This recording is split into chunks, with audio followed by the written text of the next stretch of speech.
La primera pregunta que coloca en el centro del pensamiento la dificultad del problema humano es ¿quién soy? Cada época y cada cultura tiene sus formas peculiares de ver el mundo.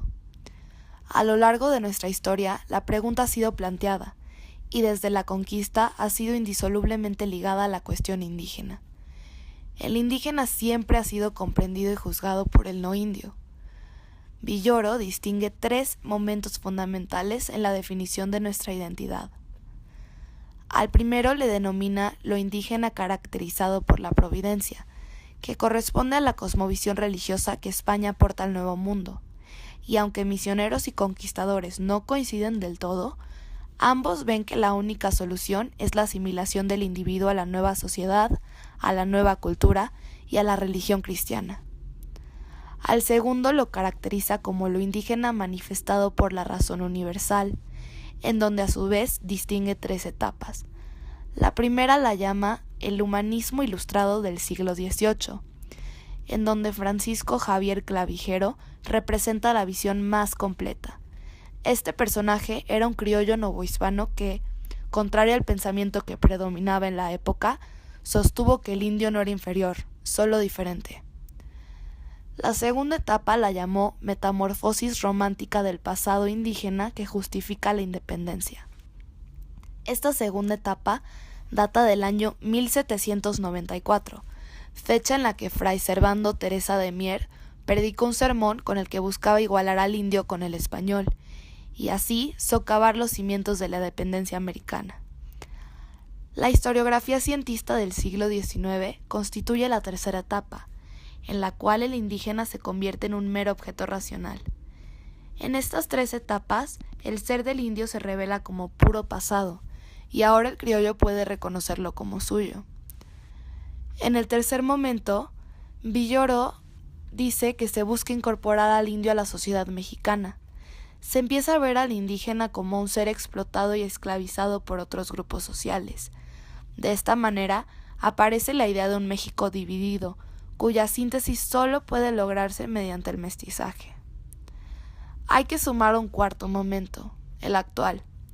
Al finalizar la década de los 60, se hizo perceptible en el mundo que la construcción de sociedades nacionales homogéneas no es posible. Por ello, los pueblos históricos han luchado por la reivindicación de sus derechos étnicos. El México antiguo puede definirse por su aislamiento continental y su enorme duración. Se inició con la llegada paulatina de bandas de recolectores o cazadores y concluyó después de grandes transformaciones sociales con la ocupación europea. El análisis de restos fósiles de primates indica que la evolución biológica del hombre no se llevó a cabo en nuestro continente. En consecuencia, los hombres u Homo sapiens que encontraron los conquistadores en América no deben considerarse autóctonos, sino el resultado de una o varias migraciones. Las civilizaciones que produjeron nuestros antepasados son producto de un esfuerzo cultural autónomo. Estas son producto de 3 constantes y sólidas tradiciones. Fueron incapaces de enfrentar los retos que se les presentaron a causa de las transformaciones ambientales, poblacionales y por la conquista de gentes venidas de tierras lejanas. El aislamiento en que florecieron estas antiguas culturas fue su gran fuerza y su gran debilidad. En este continente, la comunicación se enfrenta con la barrera del cambio climático. Múltiples climas favorecieron una notable diversidad en la flora y la fauna y las actividades de las diversas poblaciones. Uno de los contrastes más acusados es la diferencia entre tierras altas y bajas, moldeadas por los espinazos montañosos que atraviesan al continente de norte a sur. Estas grandes diferencias delimitaron las fronteras naturales y culturales, y por eso nuestro país se dividió en 3 grandes áreas: Aridamérica, que ocupa el noreste de México y la península de Baja California; Oasis América, que ocupa el noroeste; y Mesoamérica, que ocupa la mitad meridional de México. Las diferencias entre las 3 áreas son breves. Se empiezan a gestar hace 7,000 años con la domesticación del maíz. Antes del periodo agrícola, la forma de vida de los diversos grupos humanos fue muy similar. Se conoce como etapa lítica al larguísimo periodo que duró 28,000 años. Este tiene sus comienzos en el 33,000 a.C. y finaliza en el 5,000 a.C. En principio se divide en 2 grandes periodos. El primero de ellos, el Arqueolítico, que va del 33,000 a.C. al 12,000 a.C. y se caracteriza principalmente por el desarrollo de herramientas con poca precisión y muy amplias. Estas herramientas tenían funciones múltiples, tales como raspar, cortar, rayar y machacar. Así pues, el periodo Ceneolítico, que es el inmediato siguiente, va del 12.000 a.C. al 5.000 a.C. Y la gran diferencia entre el Arqueolítico y el Ceneolítico es la precisión que se le da a las herramientas, así como un uso único a ellas. Ahora las herramientas funcionan como puntas de proyectil, cuchillos, navajas y raspadoras, todas diferenciadas y ya no tienen sus múltiples usos. El Ceneolítico se divide en inferior y superior. Lo que realmente marca la división de estos dos es un cambio climático. Las zonas que antes eran boscosas pasan a ser zonas áridas. Así, en estos dos periodos y en todo el Ceneolítico, las poblaciones vivían en bandas agrupadas de alrededor de 100 individuos. La transición a la agricultura se dio del 5000 al 2500 a.C.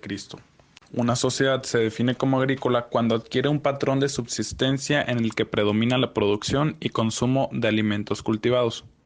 Es decir, la agricultura, además de una técnica, significa una nueva forma de vida. La información con la que se cuenta procede de 4 regiones: el Valle de Tehuacán en Puebla, la Sierra Madre de Tamaulipas, el Valle de Oaxaca y el sur de la Cuenca de México. Los cultivos más arcaicos son de guaje y calabaza, que aparecen desde finales del Cenolítico. En el caso del maíz, se logró domesticar entre el 5000 y 4000 a.C. A continuación hablaremos de algunas áreas culturales. Área de América, la cual es una zona cultural caracterizada porque sus habitantes son cazadores y recolectores debido a la situación geográfica en la que se encontraba. También es menester mencionar que colindaba con algunas sociedades pertenecientes a Mesoamérica, a Estados Unidos, a cazadores y a pescadores. Cabe resaltar que tenían un predominio hacia la recolección sobre la caza y algunas tradiciones no se implementaron de una manera tan fuerte debido a que no hubo tanta conexión y tanto contacto entre los diferentes pueblos que conformaban esta zona cultural.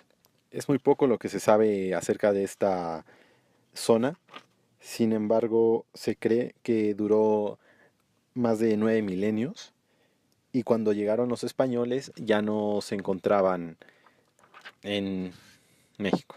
A continuación hablaremos de Oasis América, la cual es una zona que abarca desde Utah en los Estados Unidos hasta el noroeste de México, que son los estados de Chihuahua y Sonora. Y cabe mencionar que los pueblos eran llamados como tradición del desierto. Sin embargo, ellos lograron explotar la agricultura gracias a los sistemas de irrigación y para hacer prosperar los sembradíos. Cabe resaltar que los pueblos de Oasis América importaron desde tradiciones hasta plantas desde Mesoamérica e inclusive de la Sierra Madre Occidental, la cual estaba poblada por pueblos sedentarios. Es muy importante mencionar que los grupos en Oasis América mantuvieron mucha relación comercial con los mesoamericanos sobre todo, y que esto permitió que algunas tradiciones mesoamericanas como el juego de pelota, etcétera, se pudieran propagar en Oasis América. Sin embargo, estas tradiciones no se acentuaron de una manera tan fuerte en esta zona cultural debido a las enormes distancias entre pueblos.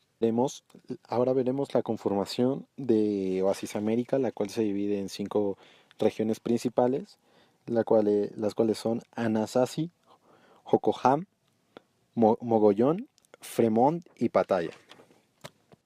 De estos 5 regiones solamente se tiene información no detallada de 3 de ellos, las cuales en común tienen una producción de cerámica, tienen una agricultura de riego, y precisamente en Mogollón se tenía la tradición de enterrar a los muertos, además de que había grandes innovaciones como el agua potable, estufas de leña y graneros. Ahora bien, las causas de la decadencia de las regiones de Oasis América se desconocen y se cree que en algunos casos fue por la sequía excesiva, lo cual no permitía la agricultura. Y en otros casos, cuando llegaron los españoles a colonizar los diversos territorios, las regiones ya no estaban habitadas. Entonces no se tiene mucha información de cuál fue la causa de la desaparición de estas grandes culturas.